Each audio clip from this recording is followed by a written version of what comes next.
அண்ணாமலை கரூர் சம்பவத்தை வைத்து அரசியல் பண்றாருன்னு 2 சீட்டுக்காக உழைக்கக்கூடிய தொல் திருமாவளவன் சொல்றாரு. உண்மையில் அண்ணாமலையினர் மட்டும் கரூர் சம்பவத்தை பத்தி பேசலன்னா என்ன நடந்திருக்கும்? இப்ப கூட பாத்தீங்கன்னா கரூர் சம்பவத்தை பத்தி பேசக்கூடிய ஒவ்வொரு இன்ஸ்டாகிராம் இன்ஃபுளுசர்ஸும் ஒவ்வொரு யூடியூபரும் இந்த பாசிச திமுக அரசோட ஏவல் துறையினால கைது செய்யப்பட்டு இருக்காங்க. டிவிகே நிர்வாகிகள் மேல பொய் வழக்கு போடப்பட்டு இருக்கு. பாஜக நிர்வாகி ஒருவர் கைது செய்யப்பட்டிருக்காங்க. எதுக்காக டிவிகே நிர்வாகிகள் மேல வழக்கு பதிவு பண்றீங்கன்னு கேள்வி கேட்டா, டிவிகே தானே அந்த கூட்டத்தை ஆர்கனைஸ் பண்ணாங்க. இது ஆர்கனைஸ் பண்ணவங்களோட ஃபெயிலியர், அதனாலதான் அத்தனை பேர் இறந்தாங்க, அதனாலதான் அவங்க மேல வழக்கு பதிவு பண்றோம்னு ஒரு சப்பக்கட்டு கட்டுறாங்க. சரி, இது டிவிகேட ஃபெயிலியரும் கூட நானும் சொல்றேன். ஆனா இது உளவுத்துறையோட ஃபெயிலியரும் கூட தானே. உளவுத்துறை காவல்துறை கீழே வருது, காவல்துறை முதலமைச்சர் மு க ஸ்டாலின் கீழே வருது. முதலமைச்சர் மு க ஸ்டாலினையும் கைது பண்ணிருக்கணும், அவர் மேலே வழக்கு பதிவு பண்ணிருக்கணும் தானே. இப்படி எல்லாம் கேள்வி கேட்டா உன்னையும் கைது பண்ணவன் சொல்லுவாங்க. சரி, கரூரில் இருக்கக்கூடிய மக்கள் இன்னைக்கு தைரியமாக வெளியில வந்துட்டு செப்டம்பர் மாசம் 27ஆம் தேதி ராத்திரி என்ன நடந்துச்சுன்னு வெளியில சொல்றதுக்கு ஒரே மூல காரணம் அண்ணாமலையினர் மட்டும்தான்.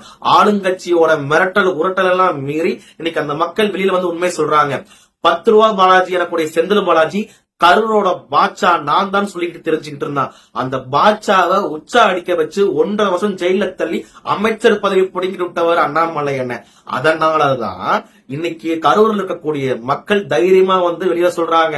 இன்னைக்கு முன்னாள் மத்திய அமைச்சராக இருந்த அனுராக் தாக்கூர் ஒரு வாக்குறுதி கொடுத்திருக்காரு கரூர் மக்களுக்கு. நாங்க சுப்ரீம் கோர்ட் நீதிபதிகள் மூலியமா ஒரு குழுவை நாங்க ஃபார்ம் பண்ண போறோம். அந்த குழுவின் மூலியமா விசாரணை பண்ண போறோம். எந்தவித காம்ப்ரமைஸ் இல்லாம விசாரணை பண்ணி உங்களுக்கு நீதி கிடைக்கும்.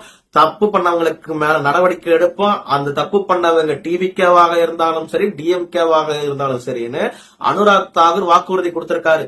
இதெல்லாம் நடந்ததுக்கு காரணம் அண்ணாமலையனோட தைரியமான அரசியல் செயல்பாட்டினாலதான் இன்னைக்கு மக்கள் வெளிப்படையா வந்து சொல்லிட்டு இருக்காங்க. இல்லைன்னா கரூரோட மக்களோட குரல் வளையத்தை 10 ரூபா பாலாஜி கூடிய செந்தில் பாலாஜி எப்பயும் நசுக்கி இருப்பாரு.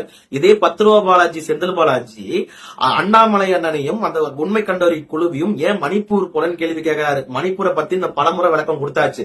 சரி, அப்படி பார்த்தாலும் செப்டம்பர் மாசம் 18ஆம் தேதி கரூரோட திமுக கூட்டத்துக்கு வந்த கற்பழிப்புன்னு செத்து போயிட்டாங்களே, அங்க நீ ஏன் போலன்னு கேள்வி கேட்டா செந்தில் பாலாஜி பதில் சொல்லுவாரா? பதில் சொல்ல முடியாது. செந்தில் பாலாஜி இப்ப வரைக்கும் அண்ணாமலையினோட பேரை சொல்றதுக்கே யோசிச்சுக்கிட்டு இருக்கான். கண்டிப்பா அம்மாவாசை செந்தில் பாலாஜி ஜெயிலுக்கு போறது உறுதி எழுதி வச்சிருக்கோம்.